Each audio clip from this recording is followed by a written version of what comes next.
বয়স পর্যন্ত আমাদের হাড় সঠিক থাকবে, হাড়ের কিন্তু কোনো প্রবলেম হবে না। তার জন্য আমাদের কয়েকটি অভ্যাস অবশ্যই করা উচিত। প্রথমত, খাবারের মধ্যে আমাদের দুগ্ধ জাতীয় পদার্থ অ্যাড করতে হবে, এবং যাদের দুধ সহ্য হয় না তাদের কমলা লেবু, বাদাম, ছোলা, শাকসবজি এগুলো অবশ্যই খাবারের তালিকার মধ্যে রাখতে হবে।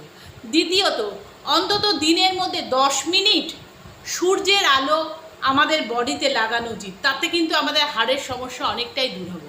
তৃতীয়ত, আমাদের ওজন অনুযায়ী, আমাদের হাইট অনুযায়ী ওজন যেন ঠিক থাকে, ওজন যেন কোনো সময় না বাড়ে, তাহলে কিন্তু আমাদের হাড়ের সমস্যা অতটা আসবে না।